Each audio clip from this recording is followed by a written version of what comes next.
Bismillahirrahmanirrahim. Alhamdulillahirabbil alamin. Wassalatu wassalamu ala al-mab'uts rahmatan lil alamin. Nabiyina Muhammad wa ala alihi wa sahbihi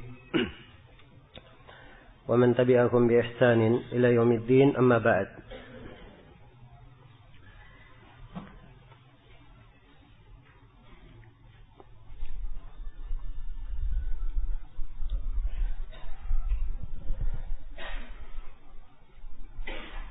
Ini majelis yang keempat dari pembahasan kita mengkaji Manzumah Al-Qawaid Al-Fiqhiyah karya Syekh Abdurrahman bin Nasir As-Sa'di rahimahullahu ta'ala.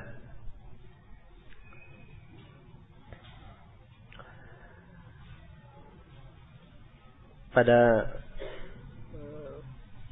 pembahasan sebelumnya telah diterangkan oleh Syekh rahimahullah,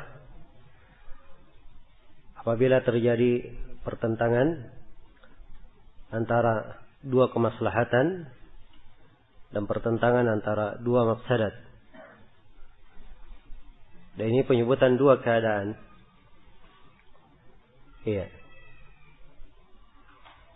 Setelah beliau terangkan kaidah umum seputar al-masalih wal mafasid, bahwa agama dibangun di atas jalbil masalih wa dar'il mafasid, memetik kemaslahatan dan menolak kemafsadatan. Kemudian beliau katakan fa in tazaham adadul masalihi yuqaddamul a'la minal masalihi. Apabila jumlah dari kemaslahatan itu berdesakan, maksudnya dia harus memilih dari salah satu dari kemaslahatan yang ada, maka dia pilih yang paling tinggi kemaslahatannya. Ini kalau bertentangan dua maslahat. Kemudian kata beliau, wa didduhu tazahumul mafasidi yurtakabul adna minal mafasidi.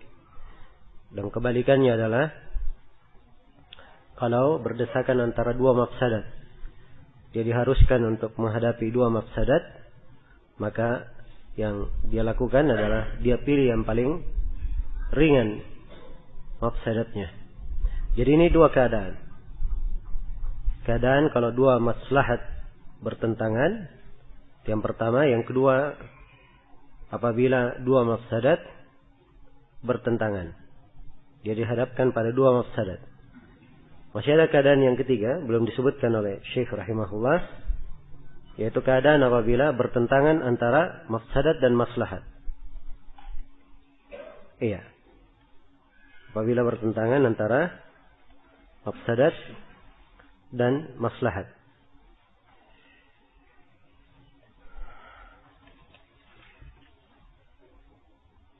Baik.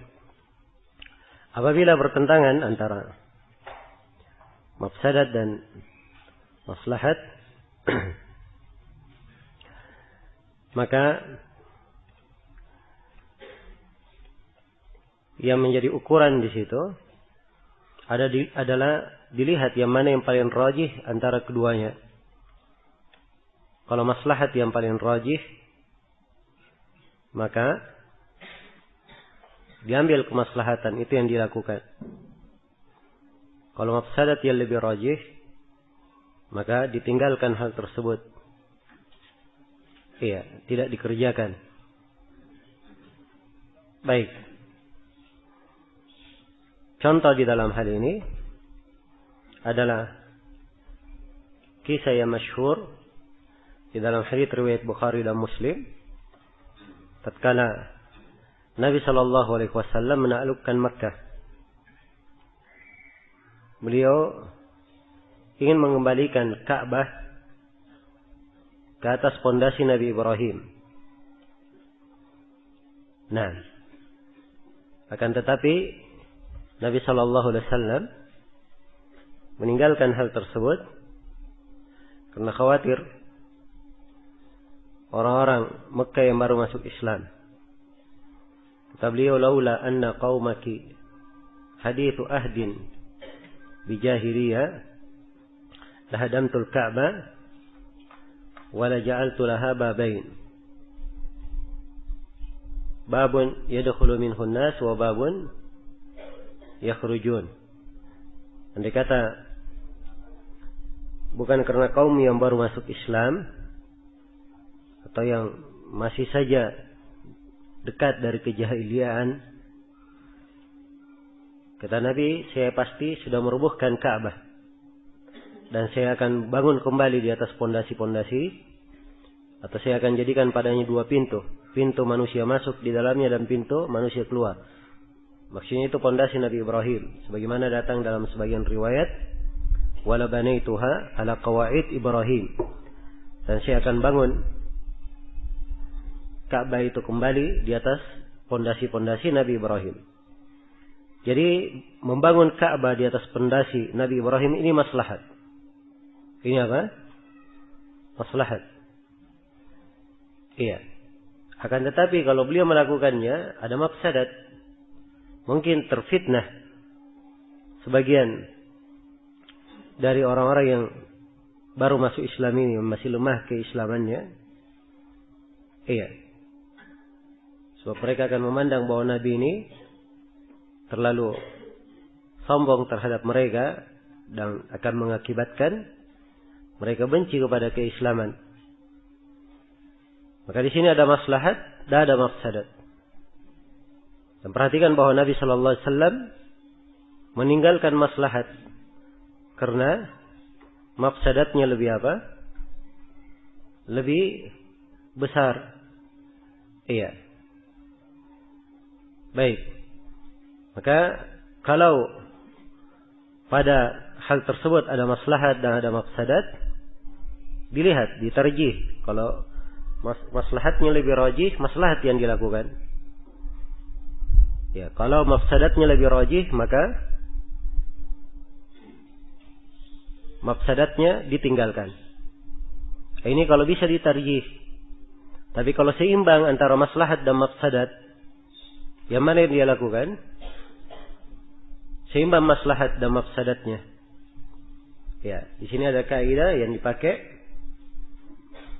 di kalangan para ulama bahwa dar'ul mafasid muqaddam ala jalbil masalih.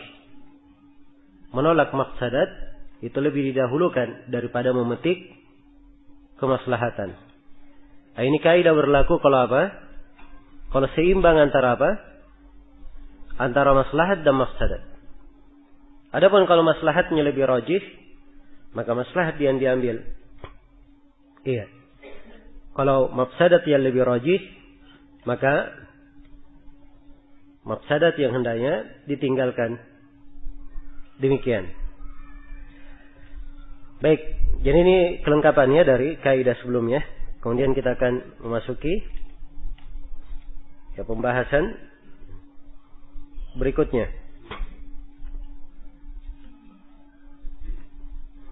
Nah, jadi di keadaan yang ketiga, atau sebelum saya lanjutkan, di keadaan yang ketiga tadi saya beri contoh kalau bertentangan antara maslahat dan mafsadat, dan ternyata mafsadatnya lebih rajih, maka didahulukan mengukur mafsadat, yaitu Nabi tidak jadi membangun Ka'bah di atas pondasi Nabi Ibrahim. Beliau tinggalkan, yaitu berjalan ya, tidak dilakukan di masa beliau, tidak pula dilakukan di masa Khulafa ar-Rasyidin. Nanti itu dirubah di pemerintahan Abdullah bin Zubair radhiyallahu taala anhu. Tapi setelah pemerintahan Abdullah bin Zubair digulingkan, iya, maka penguasa yang datang setelahnya merubah kembali Ka'bah itu di atas hal yang pertama.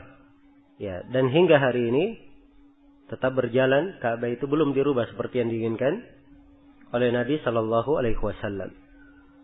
Nah, dan ini kalau ditanyakan kenapa pemerintah Saudi Arabia tidak merubahnya, ya ini masalahnya lebih besar lagi kalau di masa ini. Sebab semua hal yang berkaitan dengan Ka'bah, berkaitan dengan Madinah, ya, itu dianggap milik semua umat Islam. Jadi kalau dari pemerintah setempat mengadakan perubahan, maka itu akan lebih banyak lagi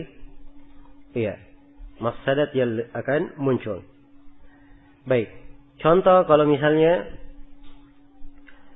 terjadi ada maslahat dan ada mafsadat, dan maslahat didahulukan. Maslahat didahulukan. Ya, tentang kisah hijrahnya sebagian dari sahabiyat.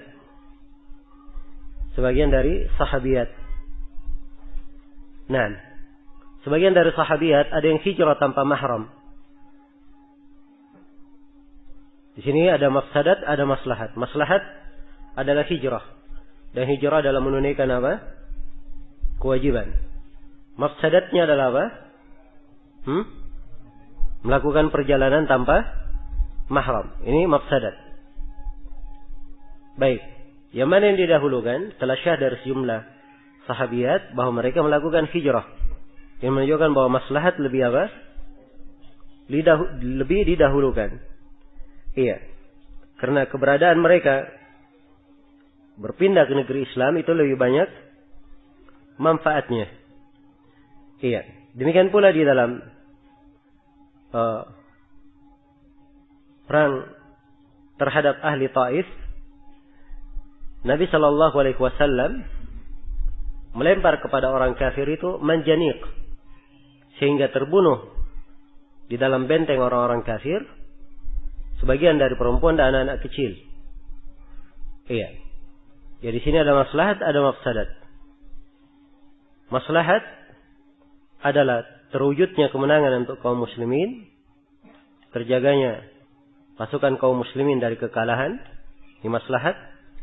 Dan mafsadat adalah karena di dalam syariat kita dilarang di dalam peperangan membunuh kaum perempuan dan apa? Anak-anak kecil. Iya. Tetapi karena memang di antara hal yang dengannya harus dilakukan oleh kaum muslimin untuk meraih kemenangan, maka dilemparlah pakai manjanik. Manjanik itu dilempar pakai batu besar ke dalam benteng. Dan dimaklumi kalau jatuh, tidak akan dibedakan siapa yang ditimpa di dalamnya. Laki-laki maupun perempuan, besar maupun kecil. Jelas ya? Maka ini ukuran-ukuran. Iya, ukuran-ukuran. Yang paling penting di sini bagi seorang faqih, ahli fikih, dia menimbang dua hal di dalam mengukur yang mana yang didahulukan, maslahat atau mafsadat. Karena ini perkara sekali lagi bukan diukur dengan hawa nafsu, tapi diukur dengan apa? Dengan ilmu, dengan timbangan syariat. Maka ada dua hal penting sebagaimana yang disebut oleh Ibnu Taimiyah dan Ibnu Qayyim di dalam mengukurnya.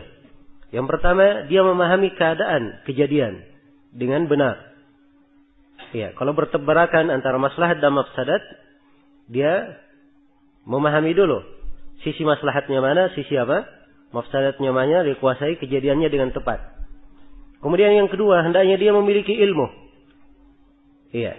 Pengetahuan bagaimana dia menimbang antara maslahat dan mafsadat. Dan inilah pembahasan yang sudah kita terangkan. Pembahasan tentang apa? Maqasid asy-syariah. Tentang maksud-maksud dari pensyariatan. Baik. Selesai sudah pembahasan ini. Kemudian penulis rahimahullahu ta'ala berpindah ke dalam kaidah berikutnya.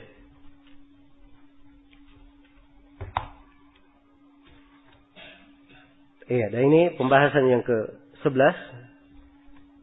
Kaidah kelima.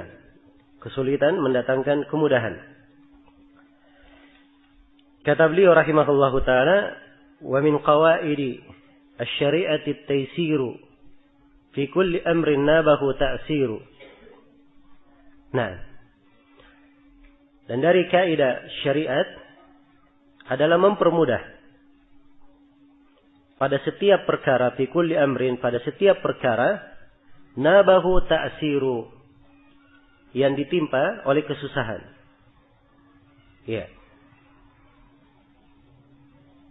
Baik.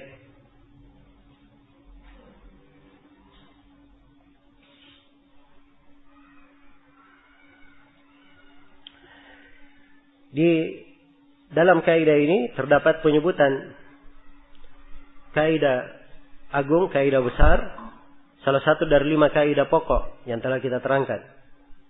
Ini kaidah yang disebut oleh para ulama dengan nama al-masyaqqah tajribu at-taysir. Al-masyaqqah apa? Tajribu at-taysir. Bahwa al-masyaqqah itu, kesulitan itu akan mendatangkan apa? Kemudahan. Ya, dan ini pembahasan yang dipakai oleh para ulama untuk membahasakan kaidah. Walaupun sebenarnya bahwa kemudahan itu bukan didatangkan oleh kesusahan, tapi kemudahan siapa yang memberikan? Allah Subhanahu wa taala yang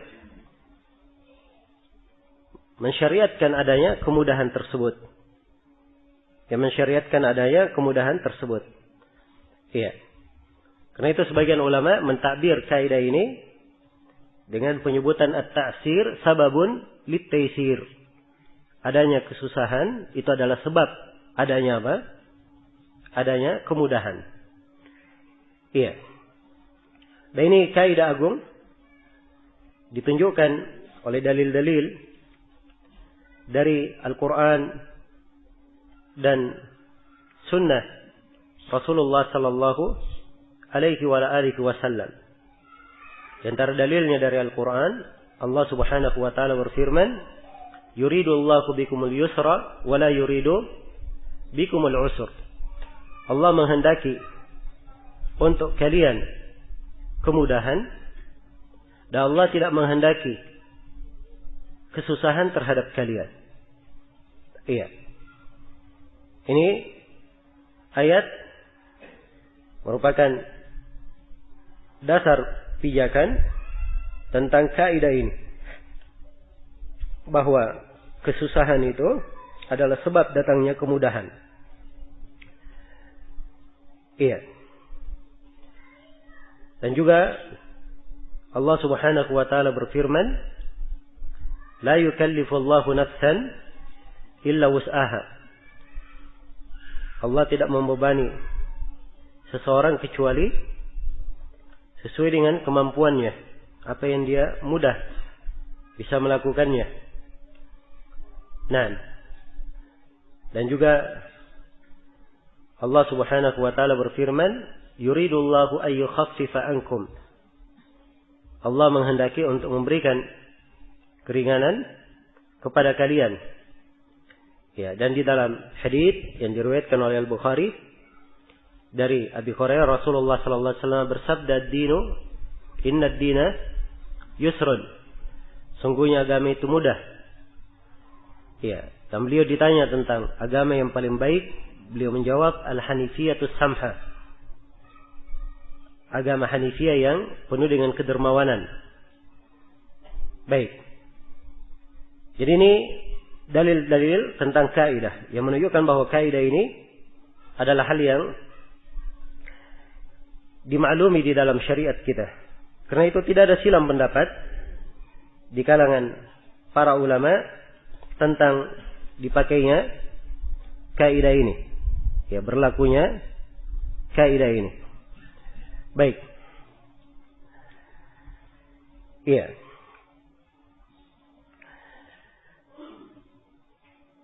Harus diketahui bahwa keringanan di dalam syariat itu dua macam. Yang pertama adalah keringanan yang memang merupakan pokok dari syariat. Keringanan yang merupakan pokok dari syariat kita. Iya. Di mana memang asalnya bahwa syariat ini di dalam tuntunan pensyariatannya adalah hal yang mudah. Hal yang bisa dilakukan oleh hamba. Tidak keluar dari apa? Kemampuannya. Iya. Jadi ini bentuk kemudahan memang dari dasar dan pokok agama. Merupakan sifat dari agama. Kemudian yang kedua dari kemudahan adalah kemudahan yang disyariatkan karena ada udzur dan penghalang. Iya. Karena ada udzur dan apa? Penghalang. Nah, dan kita akan sebutkan nanti apa udzur-udzur dan penghalang-penghalang yang akan mendatangkan kemudahan tersebut. Iya. Jadi ada dari syariat, dari kemudahan yang dimudahkan karena adanya udzur dan penghalang.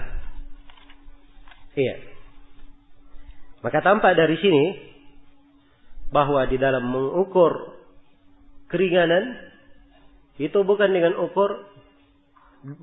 ukuran hawa nafsu dan kehendak sendiri. Wah, ini berat. Salat duhur berat 4 rakaat. Saya ringankan saja menjadi 2 rakaat. Iya. Ini bukan kehendak orang per orang atau masuk ke dalam hitungan hawa nafsunya, tidak. Tapi harus diukur dengan timbangan apa? Timbangan syariat. Agama kita memang dasarnya adalah kemudahan.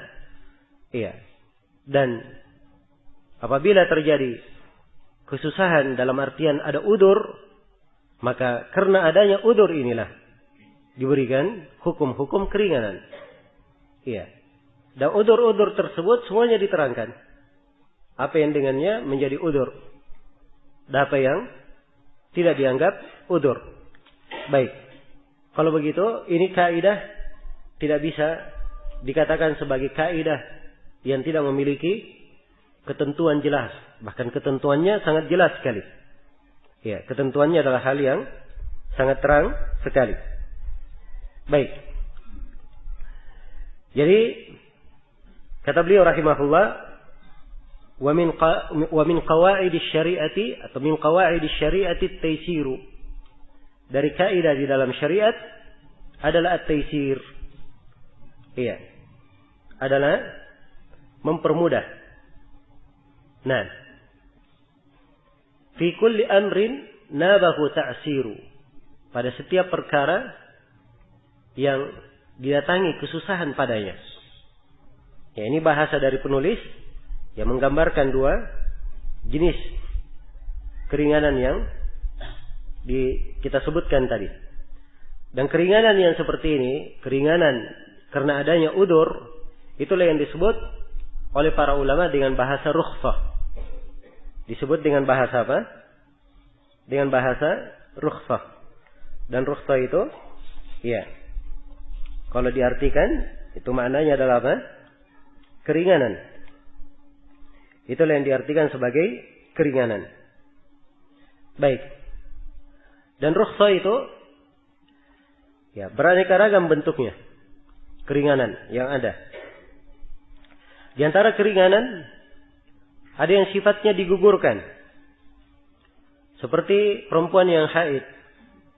Kalau dia dapat udzur haid, maka diberi keringanan, gugur salatnya. Iya, gugur apa? Salatnya. Dia tidak ada kewajiban melakukan salat.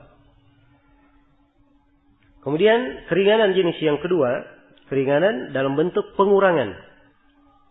Iya, seperti salat musafir dikurangi dari 4 rakaat menjadi berapa? 2 rakaat. Boleh untuk mengqasar. Dan ada keringanan sifatnya penggantian. Contohnya seperti wudu dan mandi janabah. Kalau tidak ada air boleh apa? Boleh tayammum. Udzur tidak ada air, maka diganti dengan boleh bertayammum. Iya. Kadang keringanan dalam bentuk mendahulukan. Dalam bentuk mendahulukan. Seperti kalau dia ingin menjamak 2 salat jamak takdim, diperbolehkan sebab ini keringanan. Iya. Demikian pula sebaliknya, dan ini yang ke-5, keringanan dalam bentuk mengakhirkan kalau dia melakukan jamak takhir. Jamak takhir. Iya. Jamak takhir. Kemudian ada yang rukhsah sifatnya karena darurat. Iya. Dia diberi keringanan karena darurat. Dan ini akan datang nanti pembahasannya berkaitan dengan masalah darurat. Akan disebut oleh penulis. Sebab pembahasan darurat Itu bagian dari keringanan. Ya. Kemudian yang ketujuh, ada keringanan dalam bentuk diganti kaifiat pelaksanaan ibadah. Seperti pada sholat khauf. Iya, harusnya sholat itu dengan kondisi dan keadaan yang dimaklumi pada pelaksanaan sholat 5 waktu. Tapi kalau di kondisi khauf, itu bisa berubah kaifiatnya. Dengan kaifiat sholat khauf yang telah dimaklumi di pembahasan fikih. Iya, ada beberapa kaifiat yang syah dari Nabi Sallallahu Alaihi Wasallam. Dan ini keringanan dalam bentuk diganti bentuknya, diganti kaifiatnya. Ini contoh-contoh ya dari bentuk rukhsah dan keringanan. Iya. Baik. Kemudian yang perlu saya terangkan juga di sini bahwa iya, keringanan-keringanan itu atau rukhsah ini iya, ada yang atau rukhsah tersebut ada yang memang digugurkan atau hal tersebut digugurkan disebabkan karena syariat memberikan keringanan, udzur di dalamnya. Ya, dan sebab-sebab keringanan ini, hal-hal yang dianggap udzur ya di dalam syariat itu ada beberapa perkara. Iya, yang pertama adalah as-safar, melakukan perjalanan. Iya.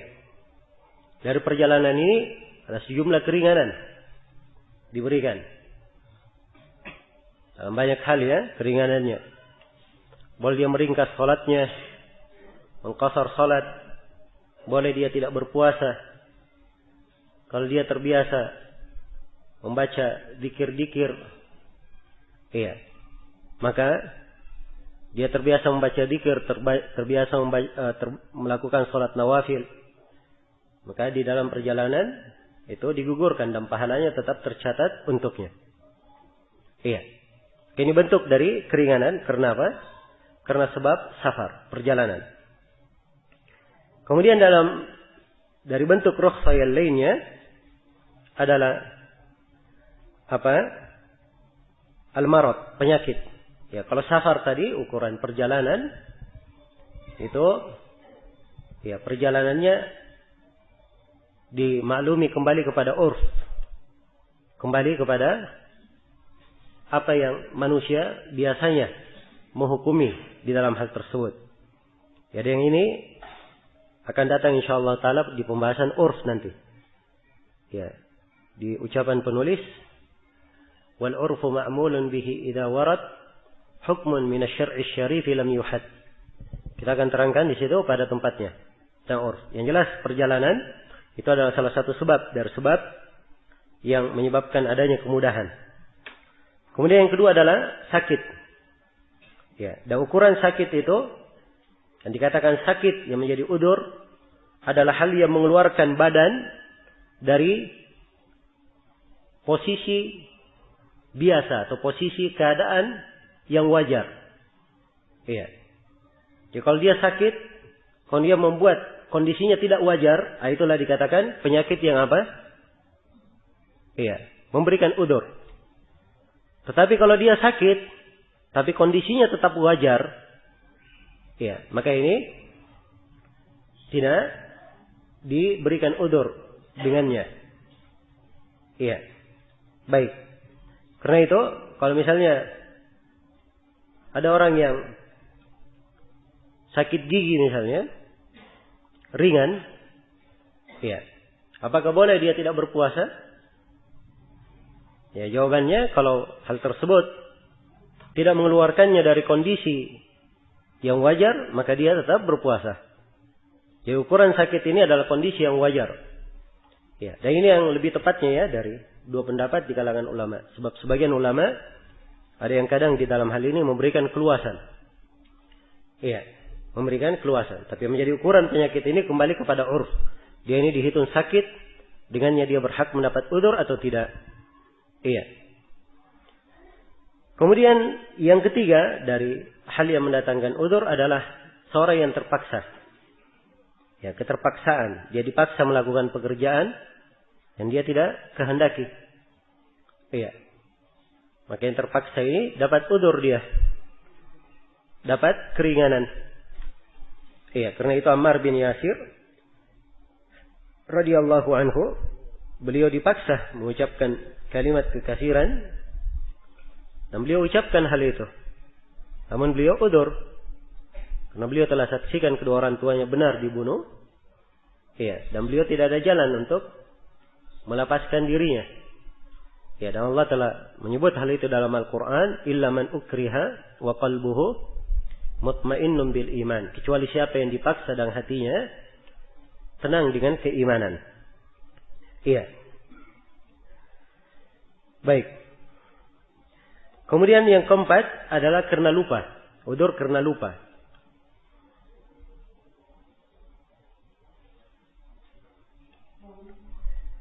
Iya. Yang kelima adalah udzur karena dia jahil akan perkara tersebut. Dia meyakini hal yang menyelisihi apa yang seharusnya. Baik. Ini 3 dalam bentuk udzur. Ya, nanti akan kita terangkan nanti. Akan diuraikan oleh Syekh dalam satu bait syair nanti. Wal khata wal ikrahu wan nisyanu asqatahu ma'buduna ar-rahmanu. Ya, akan datang nanti pada tempatnya. Kemudian berikutnya dari udzur, dari sebab datangnya keringanan adalah umumul balwa. Iya. Adalah masalah umum yang terjadi tidak bisa dihindari. Tidak bisa dihindari. Ya, seperti kucing. Disebut oleh Nabi sallallahu alaihi wasallam, innaha laysat binajasah. Kucing itu tidak najis. Kemudian beliau terangkan ilahnya. Kenapa? Innama hiya minat tawafina alaikum. Kucing ini dari hewan yang biasa apa? Mengitari kalian. Karena itu tidak dihitung najis. Maka demikian pula apa yang manusia tidak bisa lepas darinya dan di luar kemampuannya untuk hal itu, maka ini ada keringanan dalamnya. Iya. Baik. Itu disebut oleh para ulama yang semisal kalau tikus misalnya berkeliaran di rumah, yang tidak harus setiap hari dia pel rumahnya. Ya. Atau dia menjaga penjagaan, mengantisipasi bahwa tikus ini dianggap sebagai apa? Hal yang najis. Nah, ya. Kemudian dari bentuk udzur juga adalah kekurangan pada tabiatnya, seperti dia masih kecil atau dia orang yang tidak waras, ya, yang semisal dengannya. Baik, ini dari sebab-sebab yang menyebabkan adanya keringanan tersebut. Iya. Dan ini saya berikan contoh-contoh ringkas ya. Dan sebenarnya banyak contoh di dalam hal ini. Dan ini kaidah. Iya. Disebut oleh penulis di sini bahwa kemudahan itu adalah sebab kesusahan, sebab datangnya kemudahan. Ini termasuk kaidah pokok. Termasuk kaidah pokok. Ada sebagian yang menulis risalah dalam 2 jilid. Dia uraikan kaidah-kaidah yang merupakan cabang dari kaidah ini. Iya, dan dia terangkan 56 kaidah yang bercabang dari kaidah ini. Termasuk 2 kaidah yang akan datang. Yang kita akan baca sekarang ini. Ini juga bercabang dari apa? Kaidah ini. Ya, sekali lagi ini adalah kaidah pokok yang terdapat di dalamnya sejumlah pembahasan. Iya. Baik. Selesai sudah ya pembahasan tentang kaidah ini secara umum. Iya, apa yang dimaksud? Bahwa al-masyaqqah tajlibu at-taysir. Hal yang berat itu, hal yang sulit mendatangkan apa? Kemudahan. Kemudian beliau berkata di dalam kaidah berikutnya, iya, ini pembahasan yang ke-12 serta pembahasan yang ke-13. Iya. Karena ini satu bait syair, dua kaidah sekaligus di dalamnya. Kata beliau, walaysa wajibun bila iqtidari wala muharramun ma'attirari. Kata beliau, tidak ada kewajiban itu. Tidak ada kewajiban itu kalau seorang tidak memiliki kemampuan. Iya. Jadi ini kaidah yang pertama. Apabila seseorang tidak memiliki kemampuan, iya, maka gugur kewajiban pada dirinya. Dan ini kaidah didukung dan diterangkan oleh ayat Al-Quran dan hadits Rasulullah sallallahu alaihi wasallam. Dari ayat Al-Quran Allah berfirman, "Fattaqullaha mastata'tum." Bertakwalah kepada Allah sesuai dengan kemampuan kalian. Dan juga Rasulullah sallallahu alaihi wasallam bersabda dalam hadits Abi Hurairah riwayat Bukhari dan Muslim, "Ma nahaitukum anhu fajtanibuh wa ma amartukum bihi fa'tu minhu mastata'tum." Apa yang aku melarang kalian darinya, tinggalkanlah hal tersebut. Dan apa yang kalian diperintah dengannya, lakukanlah perintah tersebut sesuai dengan kemampuan kalian. Sesuai dengan kemampuan kalian. Ya, maka ini kaidah diterangkan oleh ayat Al-Quran dan hadits Rasulullah sallallahu alaihi wasallam. Jadi kewajiban itu gugur. Iya. Apabila seorang tidak memiliki kemampuan untuk melaksanakannya. Nah, dan gugurnya kewajiban ini, ya, kadang dengan diganti kepada hal yang semisal dengannya. Kalau dia misalnya ada air, tapi dia tidak mampu berwudu karena sakit, maka ini wajib berwudu tapi tidak punya apa? Tidak punya kemampuan. Maka yang seperti ini dia diwajibkan untuk apa? Bertayamum sebagai ganti dari berwudu. Sebagai ganti dari berwudu. Iya. Dan kadang ya gugur kewajiban tersebut kalau memang tidak ada kemampuan sama sekali. Seperti perempuan yang haid dan nifas, berkewajiban salat. Dan seperti perempuan yang punya kemampuan haji secara fisik,